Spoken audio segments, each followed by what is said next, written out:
सुप्रभात दर्शक बंधु आज सेप्टेम्बर 26 तारिख शुक्रवार चलतु नजर पकाइबा आज देश विदेश प्रमुख खबर गुड़िक किंतु ता पूर्व जदि आपण मैंने आम वीडियो को लाइक करना आम वीडियो को लाइक करी कमेंट रे जय जगन्नाथ लिखंतु। सीएजी धरिला सांघातिक दुर्नीति शिक्षा टू स्वास्थ्य सबुठी केलेंकारी जुआड़े देखिब सियाड़े दुर्नीति सबु विभाग रे होइछि हेरफेर डिजिटल व्यवस्था को न अपणाई मानुआल उपाय रे काम हेउथबारु खोलाखोली होइछि सरकारी अर्थ आत्मसात जो दुर्नीति को धरिछंती सीएजी नीति नियम सरकारी व्यवस्था को पादरे दली चकटी वर्ष वर्ष धरी चलीथिला हरे रोड तेबे विधानसभा रे उपस्थापित होइथिबा सीएजी रिपोर्ट रे आसीछि संगीन और सांघातिक तथ्य पूर्व सरकार समय रे अमृत और वसुधा योजना रे 2808 कोटी टंका खर्च होइछि हेले साधारण लोकन को पानी मिलेनी कारण केउठी प्रकल्प अधपंतरिया होई पड़िछि तो पुणी केउठी एजाए प्रकल्प आरंभ होइनी तेबे डिजिटल व्यवस्था अपनाइबुकु पुलिस विभाग नाक टेकुछि 176.16 कोटी टंका व्यय निर्मित अपराध और अपराधी ट्रैकिंग नेटवर्क सिस्टम एबे खत खाउछि यार फायदा किछि दुर्नीतिखोर पुलिस बाबू उठाउछंती सेपरी 412 मामला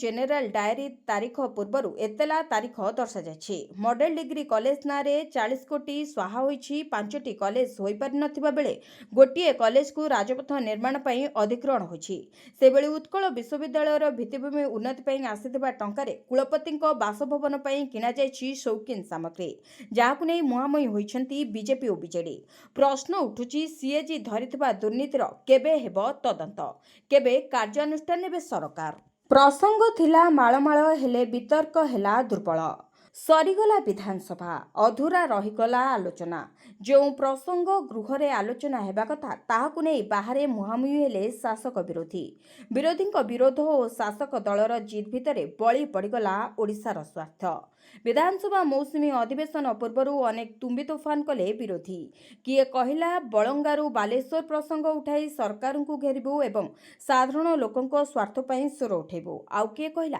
सार प्रसंग रे सरकार को जवाब मागिबू केवल एतिक नुहे रथयात्रा अघटन चाषी महिला युववर्गों समस्या को नहीं बड़ वितर्क करने को आह्वान देथिले कांग्रेस और बीजेडी सबु प्रसंग रे आलोचना पई सरकार प्रस्तुत थिबा कहितला शासक दल हेले विधानसभा आरंभरू आलोचना बदल रे होहल्ला होइतिला जहार परिणाम बारंबार मुलतबी और गृह रे अचलावस्था भितरे दिनक पूर्वरू सरिछाइछि विधानसभार मौसुमी अधिवेशन अवधि थिला मात्र 7 दिन ओडिशार स्वार्थ प्रसंग रे आलोचना पई ए अवधि कम थिले मध्य गुरुत्वपूर्ण प्रसंग रे आलोचना होई पारिथांता हेले विरोधी जीत शासक दल को सुहाइला प्रश्न उठुछि निर्वाचन प्रतिनिधि पई ओडिशार स्वार्थ गुरुत्व बहन करे कि नाही आलोचना बदल रे होहल्ला करी काहाकू मिलिला फायदा 6 दिन गृहर अचलावस्था भितरे शेष दिन रे मात्र 30 मिनिट पई चलीथिला प्रश्नकाल एथिरे स्पष्ट होछि विधानसभा आलोचना काहा पई केते गुरुत्व बहन करे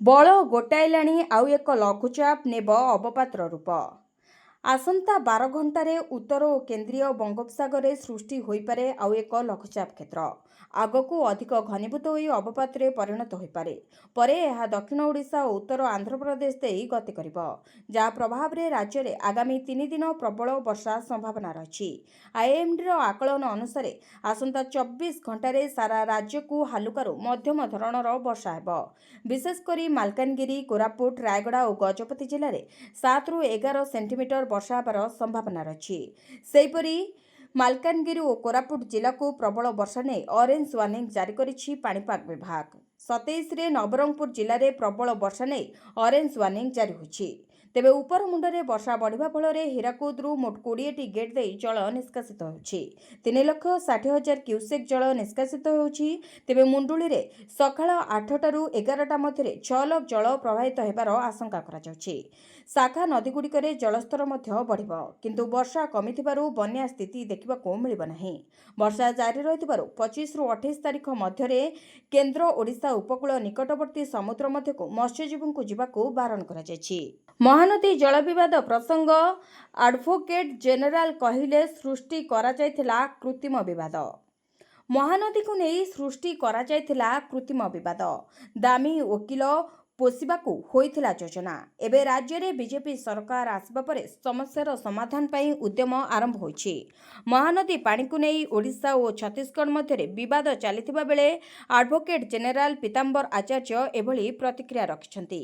କେନ୍ଦ୍ର ସରକାରଙ୍କ ମଧ୍ୟସ୍ଥତାରେ ସମାଧାନ ପାଇଁ ପ୍ରୟାସ ହୋଇଛି, ତେବେ ମହାନଦୀ ପାଣିକୁ ନେଇ ବର୍ଷ ବର୍ଷ ଧରି ଦୁଇ ରାଜ୍ୟ ମଧ୍ୟରେ ବିବାଦ ଲାଗି ରହିଛି। କେତେବେଳେ ଛତିଶଗଡ଼ ବ୍ୟାରେଜ୍ ନିର୍ମାଣ କରୁଛି ତ କେତେବେଳେ ପାଣି ଛାଡୁନାହିଁ। ଏହି ମାମଲାର ସମାଧାନ ପାଇଁ ଏବେ ଉଦ୍ୟମ ଆରମ୍ଭ କରିଛନ୍ତି ମୋହନ ମାଝୀଙ୍କ ସରକାର। ଏମ୍ଡିଏସ୍ଏନ୍ ଲ ବା ମଧ୍ୟସ୍ଥତା ମଧ୍ୟରେ ବିଭିନ୍ନ ମକଦ୍ଦମାକୁ ସମାଧାନ କନସେପ୍ଟ ନେଇ ଆଗକୁ ବଢ଼ିବାକୁ ଯୋଜନା କରାଯାଉଛି। ଏନେଇ ଆଇନମନ୍ତ୍ରୀ ପୃଥ୍ୱୀରାଜ ହରିଚନ୍ଦନ ଓ ଆଡଭୋକେଟ୍ ଜେନେରାଲ ପୀତାମ୍ବର ଆଚାର୍ଯ୍ୟ ସାମ୍ବାଦିକ ସମ୍ମିଳନୀରେ କହିଥିଲେ।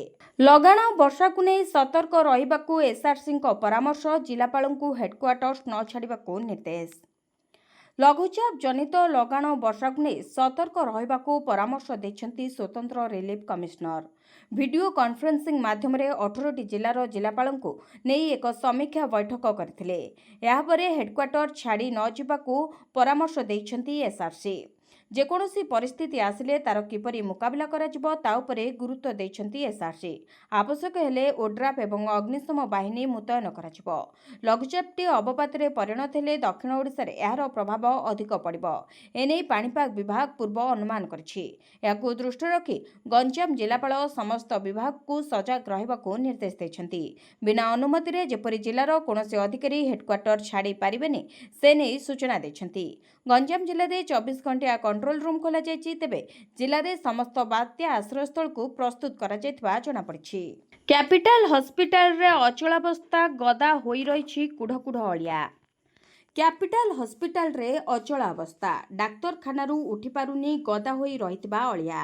କାଜୁଆଲିଟିଠାରୁ ମେଡିସିନ ୱାର୍ଡ ଯାଏ ସବୁଠି କୁଢ଼ କୁଢ଼ ଅଳିଆ ପଡ଼ି ରହିଛି। ଚିକିତ୍ସା ଅବହେଳାରୁ ଶିଶୁ ମୃତ୍ୟୁ ଅଭିଯୋଗ ନେଇ ଆରମ୍ଭ ହୋଇଥିବା ବିବାଦକୁ ନେଇ ସୁରକ୍ଷାକର୍ମୀ ଆନ୍ଦୋଳନ କରିଥିବା ବେଳେ ଏହାକୁ ସଫେଇ କର୍ମଚାରୀ ବି ସମର୍ଥନ ଜଣାଇଛନ୍ତି। ଫଳରେ କ୍ୟାପିଟାଲ ହସ୍ପିଟାଲରେ ଏଭଳି ପରିସ୍ଥିତି ଉପୁଜିଛି। ତେବେ ସକାଳୁ ଅଳିଆ ସଫା କରିନାହାନ୍ତି ସଫେଇ କର୍ମଚାରୀ। ୱାର୍ଡ ସମେତ ୱାର୍ଡ ଭିତରେ ଥିବା ପରିସ୍ରାଗାର ବି ସଫା ହୋଇନାହିଁ। ସୁରକ୍ଷା କର୍ମୀ ଓ ଅଟୋ ଚାଳକଙ୍କ ଭିତରେ ଚାଲିଥିବା ବିବାଦ ପାଇଁ ହନ୍ତସନ୍ତ ହେଲେଣି ରୋଗୀ ଓ ତାଙ୍କ ସମ୍ପର୍କୀୟ। କ୍ୟାପିଟାଲ ହସ୍ପିଟାଲର ସୁରକ୍ଷା କର୍ମୀଙ୍କୁ ସ୍ମାର୍ଟ ଅନଲାଇନ୍ ଅଟୋ ଚାଳକ ସଂଘର ଚାଳକମାନେ ଆକ୍ରମଣ କରିବା ଘଟଣାରେ ପୋଲିସ ଆକ୍ରମଣକାରୀକୁ ଗିରଫ କରିନଥିବାରୁ ଧାରଣାରେ ବସିଛନ୍ତି ସୁରକ୍ଷା କର୍ମୀ। ଏହାକୁ ସମର୍ଥନ ଜଣାଇଛନ୍ତି ସଫେଇ କର୍ମଚାରୀ। ଅଖା ଭିତରୁ ବାହାରିଲା ନାବାଳିକାର ମୃତଦେହ, ପରିବାର ସଦସ୍ୟଙ୍କୁ ପୋଲିସର ପଚରାଉଚରା। ବାଲେଶ୍ୱର ସମ୍ବଲପୁରରେ ଅଖା ଭିତରେ ମୃତଦେହ। ମୃତ ନାବାଳିକାର ବୟସ 11 ବର୍ଷ ହୋଇଥିବା ବେଳେ ସନ୍ଦେହ ଘେରରେ ନାବାଳିକାଙ୍କର ମୃତ୍ୟୁ। ତଦନ୍ତ ପାଇଁ 5 ଜଣଙ୍କୁ ନେଇଛି ପୋଲିସ। ତେବେ ଶିଳ୍ପାଞ୍ଚଳ ଥାନା ଅନ୍ତର୍ଗତ ସମ୍ବଲପୁର ଛକରେ 2 ମାସ ହେବ ଏକ ପଲିଥିନ୍ ପଛର ଘର କରି 6 ଜଣ ସଦସ୍ୟ ରହୁଥିଲେ। ଏକ ଟ୍ରଲିରେ ଜିନିଷପତ୍ର ନେଇ ସପରିବାର ପଳାଇ ଯାଉଥିବା ବେଳେ ସ୍ଥାନୀୟ ଲୋକଙ୍କ ସନ୍ଦେହ ହୋଇଥିଲା। ପଚାରିବାରୁ ଝିଅ ପଡ଼ିକି ମରିଯାଇଥିବା କହିବା ପରେ ପୋଲିସକୁ ଖବର ଦେଇଥିଲେ। ଏକ ଅଖା ଭିତରରୁ ମୃତଦେହ ରଖାଯାଇଥିବା ବେଳେ ଘର ଭିତରେ ଏକ ଗାତ ମଧ୍ୟ ଖୋଳାଯାଇଥିଲା। ତେବେ ଝିଅଟିର ମୃତ୍ୟୁର କାରଣ ଜଣାପଡ଼ିନଥିବା ବେଳେ 5 ଜଣଙ୍କୁ ପଚରାଉଚରା ପାଇଁ ପୋଲିସ ଉଠାଇ ନେଇଥିବା ସୂଚନା ମିଳିଛି। ପୁଣି ମୁହାଁମୁହିଁ ସମୀର ଓ ଆର୍ଯ୍ୟନଙ୍କ ୱେବ୍ ସିରିଜ୍ ବିରୋଧରେ 2ଟି ମାନହାନି ମାମଲା। ପୁଣି ମୁହାଁମୁହିଁ ହେଲେ ସମୀର ୱାଙ୍ଗଖେଡେ ଓ ଆର୍ଯ୍ୟନ ଖାନ୍। ପୂର୍ବତନ ଏନ୍ସିବି ଅଧିକାରୀ ନେଟଫ୍ଲିକ୍ସରେ ରିଲିଜ୍ ହୋଇଥିବା ଆର୍ଯ୍ୟନ ଖାନଙ୍କ ପ୍ରଯୋଜିତ web series the bads of Bollywood ବିରୋଧରେ ମାନହାନି ମକଦ୍ଦମା କରିଛନ୍ତି। ପୂର୍ବତନ ଏନ୍ସିବି ମୁମ୍ବାଇ ଜେନେରାଲ ନିର୍ଦ୍ଦେଶକ ସମୀର ୱାଙ୍ଗଖେଡେ ଅଭିନେତା ଶାହରୁଖ ଖାନ ଏବଂ ଗୌରୀ ଖାନଙ୍କ ମାଲିକାନାରେ ଥିବା Red Chillies Entertainment Private Limited, global streaming platform Netflix ଏବଂ ଅନ୍ୟମାନଙ୍କ ବିରୋଧରେ ଦିଲ୍ଲୀ ହାଇକୋର୍ଟରେ ଆବେଦନ କରିଛନ୍ତି। ସମୀର ୱାଙ୍ଗଖେଡେ ଶାହରୁଖ ଖାନଙ୍କ ପୁଅ ଆର୍ଯ୍ୟନ ଖାନଙ୍କ ନିର୍ଦ୍ଦେଶିତ ପ୍ରଥମ ଧାରାବାହିକ ଦି ବ୍ୟାଟ୍ସ ଅଫ୍ ବଲିଉଡ୍ ଉପରେ 2 କୋଟି ଟଙ୍କା କ୍ଷତିପୂରଣ ଦାବି କରି ମାନହାନି ମାମଲା ଦାୟର କରିଛନ୍ତି। ଏଥିରେ ତାଙ୍କ ଭାବମୂର୍ତ୍ତିକୁ ଖରାପ କରିବା ପାଇଁ ମିଥ୍ୟା ଏବଂ ମାନହାନିଜନକ ବିଷୟବସ୍ତୁ ଥିବା ଅଭିଯୋଗ କରିଛନ୍ତି ସମୀର ୱାଙ୍ଗଖେଡେ। ଧର୍ମେନ୍ଦ୍ର ବୈଜୟନ୍ତ ଭୂପେନ୍ଦ୍ରଙ୍କ ବଡ଼ ଦାୟିତ୍ୱ। ବିହାର ନିର୍ବାଚନ ପାଇଁ ଏବେ ପର୍ଯ୍ୟନ୍ତ ତାରିଖ ଘୋଷଣା ହୋଇନି, ହେଲେ ଏବେଠୁ କିନ୍ତୁ ବିହାରକୁ ଜିତିବାକୁ କାମ ଆରମ୍ଭ କରିଦେଇଛି ବିଜେପି। ଏହି କ୍ରମରେ ଗୁରୁବାର ବିଜେପି ଏକ ବଡ଼ ଘୋଷଣା କରିବା ସହିତ କେନ୍ଦ୍ରମନ୍ତ୍ରୀ ଧର୍ମେନ୍ଦ୍ର ପ୍ରଧାନଙ୍କୁ ବିହାର ପ୍ରଭାରୀ ଦାୟିତ୍ୱ ଦେଇଛି। କେନ୍ଦ୍ରରେ ଶିକ୍ଷାମନ୍ତ୍ରୀ ଥିବା ଧର୍ମେନ୍ଦ୍ର ପ୍ରଧାନଙ୍କୁ ବିହାରରେ ବିଜେପିକୁ ଜିତାଇବା ପାଇଁ ଦାୟିତ୍ୱ ଦିଆଯାଇଥିବା ଜଣାପଡ଼ିଛି। ଏଥିସହିତ ଦଳ ଉତ୍ତରପ୍ରଦେଶ ଉପମୁଖ୍ୟମନ୍ତ୍ରୀ କେଶବ ପ୍ରସାଦ ମୌର୍ଯ୍ୟ ଏବଂ କେନ୍ଦ୍ରମନ୍ତ୍ରୀ ସିଆର୍ ପାଟିଲଙ୍କୁ ମଧ୍ୟ ଦଳ ସହ ପ୍ରଭାରୀ ଭାବେ ଦାୟିତ୍ୱ ହୋଇଛି। ଅନ୍ୟପଟେ ଦଳର କେନ୍ଦ୍ରମନ୍ତ୍ରୀ ଭୂପେନ୍ଦ୍ର ଯାଦବଙ୍କୁ ପଶ୍ଚିମବଙ୍ଗର ଦାୟିତ୍ୱ ଦିଆଯାଇଛି। ତାଙ୍କ ସହ ବିପ୍ଳବ ଦେବଙ୍କୁ ପଶ୍ଚିମବଙ୍ଗର ସହ ପ୍ରଭାରୀ ନିଯୁକ୍ତ କରାଯାଇଛି। ସେପଟେ ତାମିଲନାଡୁ ପାଇଁ ବୈଜୟନ୍ତୀ ପଣ୍ଡାଙ୍କୁ ନିର୍ବାଚନ ପ୍ରଭାରୀ ଏବଂ ମୁରଲୀଧର ମାହୋଲଙ୍କୁ ନିର୍ବାଚନ ସହ ପ୍ରଭାରୀ ନିଯୁକ୍ତି କରିଛି ବିଜେପି। ଏଥର ବିହାର ନିର୍ବାଚନ ବିଜେପି ପାଇଁ ବେଶ୍ ଗୁରୁତ୍ୱପୂର୍ଣ୍ଣ ରହିଛି। ତେଣୁ ତାକୁ ଦେଖି ଦଳ ଧର୍ମେନ୍ଦ୍ର ପ୍ରଧାନଙ୍କୁ ଏହି ବଡ଼ ଦାୟିତ୍ୱ ଦେଇଛି। ଏହା ପୂର୍ବରୁ ସେ ଉତ୍ତରପ୍ରଦେଶ ଏବଂ କର୍ଣ୍ଣାଟକ ଭଳି ରାଜ୍ୟର ମଧ୍ୟ ଦାୟିତ୍ୱ ତୁଲାଇ ସାରିଛନ୍ତି। ଖାସ୍ କରି ତାଙ୍କ ରଣନୀତିରେ ଦଳ ନିର୍ବାଚନ ବୈତରଣୀ ପାର ହୋଇଥିବାରୁ ତାଙ୍କୁ ପୁଣି ଥରେ ବଡ଼ ଦାୟିତ୍ୱ ଦେଇଛି ଦଳ। ଅଳିଆରୁ ପ୍ରସ୍ତୁତ ହେବ ଏନର୍ଜି ଆଉ କୋଇଲା। ଅଳିଆରୁ ପ୍ରସ୍ତୁତ ହେବ ଏନର୍ଜି ଆଉ କୋଇଲା, ଏଭଳି କିଛି ସୂଚନା ଦେଇଛନ୍ତି ମୁଖ୍ୟମନ୍ତ୍ରୀ ମୋହନ ଚରଣ ମାଝୀ। ରାଜ୍ୟ ସରକାରଙ୍କ ଗୃହ ଏବଂ ନଗର ଉନ୍ନୟନ ବିଭାଗ ଏନେଇ କାର୍ଯ୍ୟ କରୁଥିବା ସୂଚନା ଦେଇଛନ୍ତି ମୁଖ୍ୟମନ୍ତ୍ରୀ। ବିଏମ୍ସି ପକ୍ଷରୁ ପୁରୁଣା ଭୁବନେଶ୍ୱରରେ ଆୟୋଜିତ ସ୍ୱଚ୍ଛତା ହିଁ ସେବା କାର୍ଯ୍ୟକ୍ରମରେ ଯୋଗଦେଇ ଏଭଳି କହିଛନ୍ତି ମୁଖ୍ୟମନ୍ତ୍ରୀ ମୋହନ ଚରଣ ମାଝୀ। ଏହାସହ ସ୍ୱଚ୍ଛ ସର୍ବେକ୍ଷଣରେ ଭୁବନେଶ୍ୱରକୁ କିଭଳି 1 ନମ୍ବର ମାନ୍ୟତା ମିଳିବ ସେ ଦିଗରେ ଭୁବନେଶ୍ୱର ମହାନଗର ନିଗମ ଆହୁରି ତତ୍ପର ହୋଇ କାମ କରିବାର ଆବଶ୍ୟକତା ରହିଥିବା କହିଛନ୍ତି। ଭୁବନେଶ୍ୱର କର୍ପୋରେସନ ଅଞ୍ଚଳରୁ ପ୍ରତିଦିନ 800 ଟନ୍ ଅଳିଆ ବାହାରୁଛି, ଯେଉଁଥିରେ 400 ଟନ୍ ଓଦା ଏବଂ 390 ଟନ୍ ପାଖାପାଖି ଶୁଖିଲା ଅଳିଆ ବାହାରୁଛି, ଯାହାକୁ ବିଭିନ୍ନ ପଦ୍ଧତିରେ ଡିସେଣ୍ଟ୍ରାଲାଇଜ୍ କରିବା ପାଇଁ ଏକ ସ୍ୱତନ୍ତ୍ର ଭାବେ ଏସ୍ଏଚ୍ଜି ମା'ମାନଙ୍କୁ ଟ୍ରେନିଂ ଦିଆଯାଉଛି। ମାତ୍ର ଅନେକ ସମୟରେ ଭୁବନେଶ୍ୱରରେ ଏହାକୁ ନେଇ ବିରୋଧାଭାସ ମଧ୍ୟ ଦେଖିବାକୁ ମିଳୁଛି। ତେବେ ସହର ବୃଦ୍ଧି ସାଙ୍ଗକୁ ଅଳିଆ ସମସ୍ୟା ମଧ୍ୟ ବଢ଼ୁଛି, ଯାହାକୁ ନଜରରେ ରଖି ଭୁବନେଶ୍ୱର ମହାନଗର ନିଗମ waste to energy plant, biogas composting plant ଏବଂ ୱେଷ୍ଟ ଟୁ ବ୍ରିକେଟ୍ ବା ଚାରକୋଲ ପ୍ଲାଣ୍ଟ ନିର୍ମାଣ ପାଇଁ ଚିନ୍ତା କରାଯାଉଛି। ବାୟୋଗ୍ୟାସ୍ କମ୍ପୋଷ୍ଟିଂ ପ୍ଲାଣ୍ଟ ପାଇଁ ଭୁବନେଶ୍ୱର ମହାନଗର ନିଗମ ଟେଣ୍ଡର କରିସାରିଥିବା ବେଳେ ୱେଷ୍ଟ ଟୁ ବ୍ରିକେଟ୍ ବା ଚାରକୋଲ ପ୍ଲାଣ୍ଟ ପାଇଁ ଆମେ ପ୍ରସ୍ତୁତ ହେଉଛୁ ବୋଲି ମୁଖ୍ୟମନ୍ତ୍ରୀ କହିଛନ୍ତି। ସୋନପୁର ବେଆଇନ ଖଣି ଉପରେ ଚଢ଼ାଉ, ପ୍ରାୟ 1500 ଟନ୍ ଧଳାପଥର ଜବତ। ବେଆଇନ ପଥର ଖଣିରେ ଖଣି ବିଭାଗର ଚଢ଼ାଉ, ପ୍ରାୟ 1500 ଟନ୍ ଧଳା ପଥର ଜବତ। ସୁବର୍ଣ୍ଣପୁର ଜିଲ୍ଲା ବୀର ମହାରାଜପୁର ତହସିଲ ଅଞ୍ଚଳର ବିଭିନ୍ନ ସ୍ଥାନରେ ଥିବା ଧଳା ପଥର ଖଣିରେ ବଡ଼ ଧରଣର ଚଢ଼ାଉ ଜାରି ରହିଛି।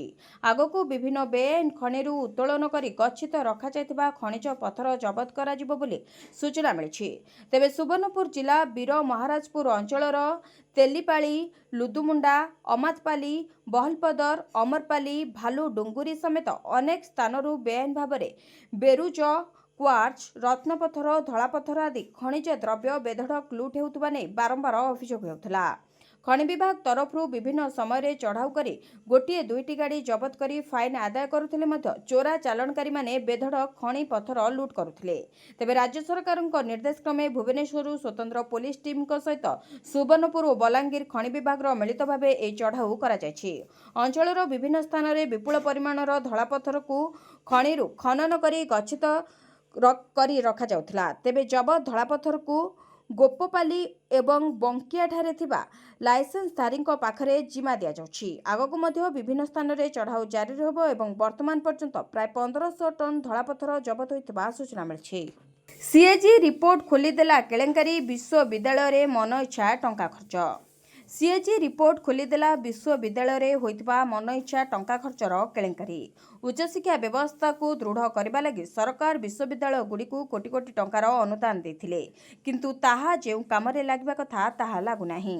ସିଏଜିଙ୍କ ଅଡିଟ୍ ରିପୋର୍ଟରୁ ଏଭଳି ଏକ ଘଟଣା ସାମ୍ନାକୁ ଆସିଛି। ତେବେ ଉତ୍କଳ ବିଶ୍ୱବିଦ୍ୟାଳୟକୁ 2015ରୁ 20ରେ ମିଳିଥିଲା 18 କୋଟି ଟଙ୍କାର ଅନୁଦାନ। ତେବେ 4ଟି ଡିଜି ସେଟ୍ କିଣିବାରେ 37.08 ଲକ୍ଷ ଟଙ୍କା ଏବଂ ସାଇନ୍ ବୋର୍ଡ କିଣିବାରେ 21.8 6.49 ଲକ୍ଷ ଟଙ୍କା ଖର୍ଚ୍ଚ ହୋଇଥିଲା। ତେବେ କୁଳପତିଙ୍କ ଡାଇନିଂ ଟେବୁଲ, ସୋଫା ସଜ୍ଜା ଓ ଚୌକି କିଣିବାରେ 6.48 ଲକ୍ଷ ଟଙ୍କା ଖର୍ଚ୍ଚ କରାଯାଇଛି। ସେହିପରି 1.38 କୋଟି ଟଙ୍କାରେ କିଣାଯାଇଥିବା 181 ଡେସ୍କଟପ୍ ଓ 88 ଲ୍ୟାପଟପ୍ କିଣାଯାଇଥିଲା। ସେହି ଲ୍ୟାପଟପ୍ ଗୁଡ଼ିକୁ ବିଭିନ୍ନ ବିଭାଗର ଷ୍ଟାଫ୍ମାନଙ୍କ ଭିତରେ ବାଣ୍ଟି ଦିଆଯାଇଥିଲା। 16ଟି ଲ୍ୟାପଟପ୍ 2 ବର୍ଷ ପର୍ଯ୍ୟନ୍ତ ବ୍ୟବହାର ନ ହୋଇ ପଡ଼ି ରହିଥିଲା। ଟର୍ଚ୍ଚ ଲାଇଟ୍ରେ ଚାଲିଛି ଚିକିତ୍ସା, ମୟୂରଭଞ୍ଜ ମେଡିକାଲରେ ଅବସ୍ଥା ଶୋଚନୀୟ। ସରକାରୀ ମେଡିକାଲ ଅନ୍ଧାର, ମୋବାଇଲ ଲାଇଟ୍ରେ ଚାଲିଛି ରୋଗୀ ଚିକିତ୍ସା। ମୟୂରଭଞ୍ଜ ଜିଲ୍ଲା ଉପଖଣ୍ଡ ସରକାରୀ ଚିକିତ୍ସାଳୟରେ ଏଭଳି ଅଭାବନୀୟ ଘଟଣା ଏବେ ସ୍ୱାସ୍ଥ୍ୟ ବିଭାଗର ପାରିବା ପଣିବା ଉପରେ ପ୍ରଶ୍ନ ଉଠାଇଛି। ସ୍ୱାସ୍ଥ୍ୟ ବିଭାଗର ଭିତ୍ତିଭୂମି କେତେ ସୁଦୃଢ଼ ତା ଜଳଜଳ ହୋଇ ଦେଖାଯାଉଛି।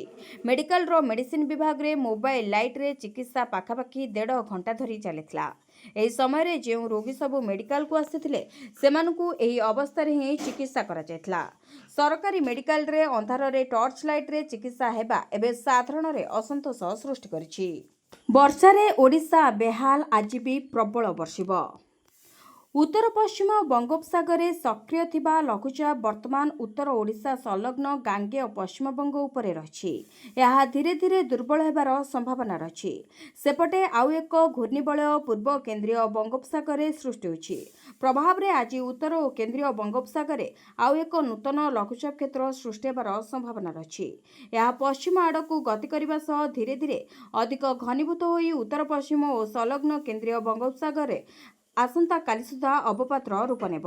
ତେବେ 27 ତାରିଖରେ ଦକ୍ଷିଣ ଓଡ଼ିଶା, ଉତ୍ତର ଆନ୍ଧ୍ରପ୍ରଦେଶ ଉପକୂଳ ଅତିକ୍ରମ କରିବାର ସମ୍ଭାବନା ରହିଛି। ଲଘୁଚାପ ପ୍ରଭାବରେ ଦକ୍ଷିଣ ଓ ଉପକୂଳ ଓଡ଼ିଶାରେ ପ୍ରବଳ ବର୍ଷା ହେବ। ତେବେ କୋରାପୁଟ, ନବରଙ୍ଗପୁର, ରାୟଗଡ଼ା, ଗଜପତି ଓ ମାଲକାନଗିରିରେ ପ୍ରବଳ ବର୍ଷା ହେବାର ସମ୍ଭାବନା ରହିଛି। ଆଜିଠାରୁ ରାଜ୍ୟରେ ବର୍ଷାର ପରିମାଣ ବଢ଼ିବ। 28 ତାରିଖ ଯାଏଁ ଗଭୀର ସମୁଦ୍ରକୁ ନ ଯିବାକୁ ମତ୍ସ୍ୟଜୀବୀଙ୍କୁ ବାରଣ କରାଯାଇଛି। ବେସାମରିକ ବିମାନ ଚଳାଚଳ ମନ୍ତ୍ରଣାଳୟ ଆଇଆଇଟି କାନପୁରକୁ ଦେଲା ଅନୁମତି। ଏବେ ପ୍ରଥମ ଥର ପାଇଁ ଦିଲ୍ଲୀରେ ହେବ କୃତ୍ରିମ ବର୍ଷା। ଦୀର୍ଘ ବର୍ଷ ଧରି ଦିଲ୍ଲୀରେ ଲାଗି ରହିଥିବା ପ୍ରଦୂଷଣ ରୋକିବାକୁ କେନ୍ଦ୍ର ସରକାର, ରାଜ୍ୟ ସରକାର ଓ ବୈଜ୍ଞାନିକଙ୍କ ମିଳିତ ଯୋଜନା ଏବେ ଫଳବତୀ ହେବାକୁ ଯାଉଛି। ଡିଜିସିଏ ବା ବେସାମରିକ ବିମାନ ଚଳାଚଳ ମନ୍ତ୍ରଣାଳୟ ଓ ଡିଜିସିଏ ଏନେଇ ଅକ୍ଟୋବର 1ରୁ ନଭେମ୍ବର 30 ତାରିଖ ଭିତରେ କ୍ଲାଉଡ୍ ସିଡିଂ କରିବାକୁ ଅନୁମତି ଦେଇଛି। ଏହା ଦେଶରେ ପ୍ରଥମ ଥର ପାଇଁ କୌଣସି ଏକ ରାଜ୍ୟରେ ଔପଚାରିକ ଭାବେ କୃତ୍ରିମ ବର୍ଷା କରାଇବାକୁ ବାଟ ଫିଟିଛି। ପରିବେଶ ମନ୍ତ୍ରୀ ମନଜିନ୍ଦର ସିଂ ସିରସା କହିଛନ୍ତି କି ପ୍ରଧାନମନ୍ତ୍ରୀ ନରେନ୍ଦ୍ର ମୋଦି ଓ ଦିଲ୍ଲୀ ମୁଖ୍ୟମନ୍ତ୍ରୀ ରେଖା ଗୁପ୍ତାଙ୍କ ମାର୍ଗଦର୍ଶନରେ ଡିଜିସିଏ ଆଇଆଇଟି କାନପୁରକୁ ଦିଲ୍ଲୀରେ କ୍ଲାଉଡ୍ ସିଡିଂ କରିବାକୁ ଅନୁମତି ଦେଇଛି। ଏହା ଦେଶର ପ୍ରଦୂଷଣ ବିରୋଧୀ ଲଢ଼େଇରେ ଏହା ଏକ ଐତିହାସିକ ପଦକ୍ଷେପ ବୋଲି ସେ କହିଛନ୍ତି। ପେଶାରେ ଶିକ୍ଷକତା, ନିଶା ଆତଙ୍କବାଦ। ପହଲଗାମ ଆକ୍ରମଣରେ ଆତଙ୍କବାଦୀଙ୍କୁ ସହାୟତା କରିବା ଅଭିଯୋଗରେ ଜଣେ ଶିକ୍ଷକଙ୍କୁ ଗିରଫ କରାଯାଇଛି। ଶ୍ରୀନଗର ପୋଲିସ କୁଲଗାମରୁ ଅଭିଯୁକ୍ତକୁ ଗିରଫ କରିଛି। ଏପ୍ରିଲ 22 ତାରିଖରେ ପହଲଗାମର ବୈଶାରନ ଉପତ୍ୟକାରେ ଆତଙ୍କବାଦୀମାନେ 25 ଜଣ ପର୍ଯ୍ୟଟକଙ୍କୁ ସେମାନଙ୍କର ଧର୍ମ ପଚାରି ଗୁଳି କରି ହତ୍ୟା କରିଥିଲେ। ଏହି ଆକ୍ରମଣ ପରେ କ'ଣ ଘଟିଥିଲା ତାହା ସମଗ୍ର ଦେଶ ଏବଂ ବିଶ୍ୱ ଜାଣନ୍ତି। ଫଟୋରେ ଦେଖାଯାଉଥିବା ଏହି ବ୍ୟକ୍ତି ଜଣକ ହେଉଛନ୍ତି ମହମ୍ମଦ ୟୁସୁଫ କଟାରୀ, ଯାହାକୁ ପହଲଗାମ ଆକ୍ରମଣରେ ଆତଙ୍କବାଦୀଙ୍କୁ ସହାୟତା କରିବା ଅଭିଯୋଗରେ ଜମ୍ମୁ ଏବଂ କାଶ୍ମୀର ପୋଲିସ ଗିରଫ କରିଥିଲା। ୟୁସୁଫ କଟାରୀଙ୍କର ଯେଉଁ ପ୍ରଥମ ଫଟୋ ସାମ୍ନାକୁ ଆସିଛି ସେଥିରେ ସେ ଜଣେ ସାଧାରଣ ଚେହେରା ସହିତ ସାଧାରଣ ଯୁବକ ପରି ମନେ ହୁଏ। କିନ୍ତୁ ଏହି ସାଦାସିଧା ଚେହେରା ପଛରେ ଗୋଟେ ଶୈତାନ ଦିମାଗ ଲୁଚିଥିବ ବୋଲି ଭାବି ନଥିବେ। ପହଲଗାମ ଆତଙ୍କବାଦୀ ଆକ୍ରମଣର ପ୍ରାୟ 5 ମାସ ପରେ ଜମ୍ମୁ ଏବଂ କାଶ୍ମୀର ପୋଲିସ ବୁଧବାର ଦିନ ଦକ୍ଷିଣ କାଶ୍ମୀରରୁ ୟୁସୁଫ କଟାରୀକୁ ଗିରଫ କରିଛି। ଜମ୍ମୁ ଏବଂ କାଶ୍ମୀରର ଏହି 26 ବର୍ଷୀୟ ଶିକ୍ଷକ ୟୁସୁଫ କଟାରୀ ଲସ୍କରେ ତୋଇବା ସହିତ ଜଡ଼ିତ ବୋଲି କୁହାଯାଉଛି। ତାଙ୍କୁ କୋର୍ଟରେ ହାଜର କରାଯିବା ନେଇ ନ୍ୟାୟିକ ହାଜତକୁ ପଠାଇ ଦିଆଯାଇଛି। ଜମ୍ମୁ ଏବଂ କାଶ୍ମୀର ପୋଲିସ ସୂତ୍ର ଅନୁଯାୟୀ ଅପରେସନ ମହାଦେବରେ ନିହତ ଲସ୍କର ଆତଙ୍କବାଦୀଙ୍କଠାରୁ ଉଦ୍ଧାର କରାଯାଇଥିବା ଅସ୍ତ୍ରଶସ୍ତ୍ର ଯାଞ୍ଚ କରିବା ପରେ ପୋଲିସକୁ ମହମ୍ମଦ କଟାରିଆ ସଂଶ୍ଳିଷ୍ଟ ଥିବା ନେଇ ସୁରାକ ମିଳିଥିଲା। ଅଗ୍ନି ପ୍ରାଇମ୍ କ୍ଷେପଣାସ୍ତ୍ରର ସଫଳ ପରୀକ୍ଷଣ, ଡିଆରଡିଓକୁ ରାଜନାଥଙ୍କ ଅଭିନନ୍ଦନ। ପ୍ରତିରକ୍ଷା କ୍ଷେତ୍ରରେ ଆଉ ପାଦେ ଆଗେଇଲା ଭାରତ। ଅଗ୍ନି ପ୍ରାଇମ୍ କ୍ଷେପଣାସ୍ତ୍ରର ପରୀକ୍ଷଣ ସଫଳ ହୋଇଛି। ମଧ୍ୟମ ଦୂରଗାମୀ ମିସାଇଲର ପ୍ରଥମ ଥର ପାଇଁ ରେଳ ଭିତ୍ତିକ ମୋବାଇଲ ଲଞ୍ଚରୁ ସଫଳତାର ସହ ଉତ୍କ୍ଷେପଣ କରାଯାଇଛି। ଏହି କ୍ଷେପଣାସ୍ତ୍ରକୁ ରେଳ ଉପରୁ ଉତ୍କ୍ଷେପଣ କରାଯିବ। ଏହି ସଫଳତା ପାଇଁ ଡିଆରଡିଓକୁ ଅଭିନନ୍ଦନ ଜଣାଇଛନ୍ତି ପ୍ରତିରକ୍ଷା ମନ୍ତ୍ରୀ ରାଜନାଥ ସିଂ। ଏହି ମିସାଇଲର ଲକ୍ଷ୍ୟଭେଦୀ କ୍ଷମତା 2000 କିଲୋମିଟର ରହିଛି। ଅଗ୍ନି ପ୍ରାଇମର ସଫଳ ପରୀକ୍ଷଣ ଭାରତ ଅଗ୍ନି ପ୍ରାଇମ ମିସାଇଲର ସଫଳ ପରୀକ୍ଷଣ କରିଛି। ଏହା ରେଳଭିତ୍ତିକ ମୋବାଇଲ ଇଞ୍ଜିନରୁ ପ୍ରଥମ ଥର ପାଇଁ ଲଞ୍ଚ ହୋଇଛି। ତେବେ ମିସାଇଲର ଲକ୍ଷ୍ୟଭେଦୀ କ୍ଷମତା 2000 କିଲୋମିଟର ରହିଛି। ଏହା ଉନ୍ନତ ପ୍ରଯୁକ୍ତିବିଦ୍ୟା ଓ କ୍ୟାନସିଷ୍ଟ ରାଇଡର ସିଷ୍ଟମରେ ସଜ୍ଜିତ ହୋଇଛି। ତେବେ ରେଳ ନେଟୱାର୍କରେ କୌଣସି ଦ୍ୱିଧା ବିନା ଗତି କରିପାରେ, ଯେକୌଣସି ପରିସ୍ଥିତିରେ କରିପାରିବ ଲକ୍ଷ୍ୟଭେଦ। ନିୟନ୍ତ୍ରଣରେ ଲଦାଖ ପରିସ୍ଥିତି 4 ଜଣଙ୍କ ମୃତ୍ୟୁ ପରେ ଲେହରେ କର୍ଫ୍ୟୁ। ଲଦାଖ ପରିସ୍ଥିତି ଆଜି ନିୟନ୍ତ୍ରଣାଧୀନ ଥିବା କେନ୍ଦ୍ର ଗୃହ ମନ୍ତ୍ରଣାଳୟ ପକ୍ଷରୁ କୁହାଯାଇଛି। ଲଦାଖକୁ ରାଜ୍ୟ ମାନ୍ୟତା ଦାବିରେ ବୁଧବାର ପ୍ରବଳ ହିଂସାକାଣ୍ଡ ଘଟିଥିଲା। ପୋଡ଼ାଜଳା, ଟେକାପଥର ମାଡ଼ ଏବଂ ଭଙ୍ଗାରୁଜା ମଧ୍ୟ ହୋଇଥିଲା। ଏଥିରେ 4 ଜଣଙ୍କ ପ୍ରାଣ ହରାଇଥିବା ବେଳେ ପ୍ରାୟ 80 ଜଣ ଆହତ ହୋଇଛନ୍ତି। ତେବେ ପୋଲିସ ଲୁହବୁହା ଗ୍ୟାସ ପ୍ରୟୋଗ ସହ ଲାଠିଚାର୍ଜ କରିଥିଲା। ଲେହରେ କର୍ଫ୍ୟୁ ଏବେ ବି ଜାରି ରହିଛି। 50ରୁ ଅଧିକ ଲୋକ ସୁରକ୍ଷା ବାହିନୀ ଦ୍ୱାରା ଅଟକ ଅଛନ୍ତି। ତେବେ ପରିସ୍ଥିତି ନିୟନ୍ତ୍ରଣରେ ଥିଲେ ମଧ୍ୟ ସୁରକ୍ଷା କର୍ମୀ ସ୍ଥିତି ଉପରେ କଡ଼ା ନଜର ରଖିଛନ୍ତି। ଲଦାଖକୁ ରାଜ୍ୟ ମାନ୍ୟତା ଦାବିରେ ଆନ୍ଦୋଳନ ଚାଲିଥିବା ବେଳେ ଏଥିରେ ପ୍ରାୟ 90% ଜେନ୍ଜେଡ୍ ବା ଯୁବବର୍ଗ ସାମିଲ ହୋଇଥିବା କୁହାଯାଉଛି। କେନ୍ଦ୍ର ସରକାର ଅକ୍ଟୋବର 6 ତାରିଖରେ ଲଦାଖ ପ୍ରତିନିଧିମାନଙ୍କ ସହିତ ଏକ ବୈଠକ ଡାକିଛନ୍ତି। ସେପଟେ 15 ଦିନ ପରେ ଆମରଣ ଅନଶନରୁ ଓହରିଛନ୍ତି ଜଳବାୟୁ କର୍ମୀ ସୋନମ ୱାଙ୍ଗଚୁକ୍। ସେପଟେ କାରଗିଲ ବନ୍ଦ ଡାକରା ମଧ୍ୟ ଦିଆଯାଇଛି। ପୂର୍ବରୁ 2024ରେ ଜଳବାୟୁ କର୍ମୀ ସୋନମ ୱାଙ୍ଗଚୁକ୍ ପ୍ରାୟ 100 ଜଣଙ୍କ ସହିତ ଲଦାଖକୁ ରାଜ୍ୟ ମାନ୍ୟତା ଦାବି ନେଇ ନୂଆଦିଲ୍ଲୀକୁ ପଦଯାତ୍ରା କରିଥିଲେ। ସେତେବେଳେ ସେ କୁଲ୍ଲୁଠାରେ ଏକ ସାମ୍ବାଦିକ ସମ୍ମିଳନୀରେ ଚେତାବନୀ ଦେଇଥିଲେ ଯେ ଲଦାଖକୁ ଶୀଘ୍ର ରାଜ୍ୟ ମାନ୍ୟତା ନ ମିଳିଲେ ପରିସ୍ଥିତି ଯେକୌଣସି ମୁହୂର୍ତ୍ତରେ ବିସ୍ଫୋରକ ରୂପ ନେଇପାରେ। ଏହି ହିଂସାକାଣ୍ଡ ପାଇଁ ଜେନ୍ଜେଡ୍କୁ ଦାୟୀ କରାଯାଉଥିବା ବେଳେ ଏହା ପଛରେ କଂଗ୍ରେସର ହାତ ଅଛି ବୋଲି ବିଜେପି ଅଭିଯୋଗ କରିଛି। ଏହି ରାଜ୍ୟକୁ ସିନ୍ଧୁ ନଦୀର ପାଣି ଗିଫ୍ଟ ଦେବେ କେନ୍ଦ୍ର ସରକାର। ଏହି ରାଜ୍ୟକୁ ବଡ଼ ଭେଟି ଦେବାକୁ ଯାଉଛନ୍ତି ସରକାର, ତାହା ପୁଣି ସିନ୍ଧୁ ନଦୀର ପାଣି। ହଁ ଆଜ୍ଞା, 2019 ଲୋକସଭା ନିର୍ବାଚନ ପୂର୍ବରୁ ଉତ୍ତର ଭାରତର ଅନେକ ରାଜ୍ୟକୁ ସିନ୍ଧୁ ନଦୀର ପାଣି ଭେଟି ଦେବାକୁ ମୋଦି ସରକାର ଯୋଜନା କରିଥିଲେ। ଏହି ପ୍ରକଳ୍ପ ଉପରେ ସରକାରଙ୍କ ସର୍ବୋଚ୍ଚ ସ୍ତରରେ ନଜର ରଖାଯାଇଛି। ଶୁକ୍ରବାର ଅମିତ ଶାହଙ୍କ ସମେତ ବରିଷ୍ଠ ମନ୍ତ୍ରୀମାନଙ୍କର ଏକ ବୈଠକରେ ଏହି ପ୍ରକଳ୍ପର ଅଗ୍ରଗତି ବିଷୟରେ ସମୀକ୍ଷା କରାଯାଇଥିଲା। ସୂତ୍ର ଅନୁସାରେ ଏହି ବୈଠକରେ ସୂଚନା ଦିଆଯାଇଥିଲା ଯେ ବ୍ୟାସ ଏବଂ ସିନ୍ଧୁ ନଦୀକୁ ସଂଯୋଗ କରୁଥିବା 14 କିଲୋମିଟର ସୁଡ଼ଙ୍ଗ ନିର୍ମାଣ ପାଇଁ ଡିପିଆର୍ ବା ବିସ୍ତୃତ ପ୍ରକଳ୍ପ ରିପୋର୍ଟ ଉପରେ କାମ ଆରମ୍ଭ ହୋଇଛି। L&T ଏହି ଡିପିଆର୍ ପ୍ରସ୍ତୁତ କରୁଛି ଏବଂ ଏହା ଆସନ୍ତା ବର୍ଷ ମଧ୍ୟରେ ପ୍ରସ୍ତୁତ ହୋଇଯିବ। ସେହିପରି ଉତ୍ତର ଭାରତୀୟ ରାଜ୍ୟଗୁଡ଼ିକୁ ସିନ୍ଧୁ ଜଳ ପରିବହନ ପାଇଁ ପ୍ରସ୍ତାବିତ 113 କିଲୋମିଟର କେନାଲ ଉପରେ କାର୍ଯ୍ୟର ମଧ୍ୟ ସମୀକ୍ଷା କରାଯାଇଥିଲା। ରିପୋର୍ଟ ଅନୁସାରେ ଏହି ପ୍ରକଳ୍ପରେ ସବୁଠାରୁ ଚ୍ୟାଲେଞ୍ଜପୂର୍ଣ୍ଣ କାର୍ଯ୍ୟ ହେଉଛି 14 କିଲୋମିଟର ଲମ୍ବା ଏକ ସୁଡ଼ଙ୍ଗ ନିର୍ମାଣ।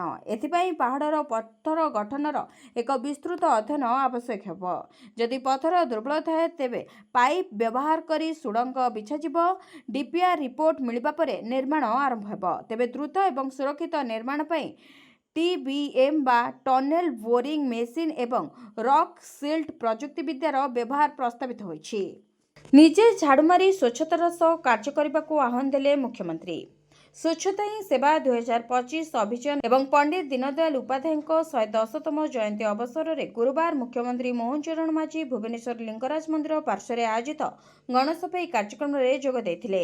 ଏହି ଅବସରରେ ମୁଖ୍ୟମନ୍ତ୍ରୀ, ମନ୍ତ୍ରୀ, ବିଧାୟକ, ମେୟର ଏବଂ ସ୍ଥାନୀୟ ଜନସାଧାରଣ ଓ ଛାତ୍ରଛାତ୍ରୀ ସଫେଇ କାର୍ଯ୍ୟ କରିଥିଲେ। ମୁଖ୍ୟମନ୍ତ୍ରୀ ଏକ ପେଡ୍ ମା କେ ନାମ 2.0 କାର୍ଯ୍ୟକ୍ରମ ଅଧୀନରେ ସ୍ଥାନୀୟ ଦେବୀପାଦହରା ପୁଷ୍କରିଣୀ ନିକଟରେ ବୃକ୍ଷରୋପଣ କରିଥିଲେ। ଭୁବନେଶ୍ୱର ମହାନଗର ନିଗମ ପକ୍ଷରୁ ଆୟୋଜିତ ଏହି କାର୍ଯ୍ୟକ୍ରମରେ ମୁଖ୍ୟମନ୍ତ୍ରୀ ପଣ୍ଡିତ ଦୀନଦୟାଲ ଉପାଧ୍ୟାୟଙ୍କୁ ଶ୍ରଦ୍ଧାଞ୍ଜଳି ଅର୍ପଣ କରି ଉଦ୍ବୋଧନ ଦେଇ କହିଥିଲେ ଯେ ଆଜିର ଦିନଟି ସାଧାରଣ ଦିନ ନୁହେଁ। ଏହା ଆମ ଦେଶର ମହାନ ଚିନ୍ତକ, ରାଷ୍ଟ୍ରଭକ୍ତ ଓ ଆଦର୍ଶବାଦୀ ନେତାଙ୍କୁ ସ୍ମରଣ କରି ତାଙ୍କ ମୂଲ୍ୟବୋଧ ଓ ନୀତିକୁ ଆଗାମୀ ପିଢ଼ି ସାମ୍ନାରେ ଉପସ୍ଥାପିତ କରିବାର ଅବସର ଅଟେ।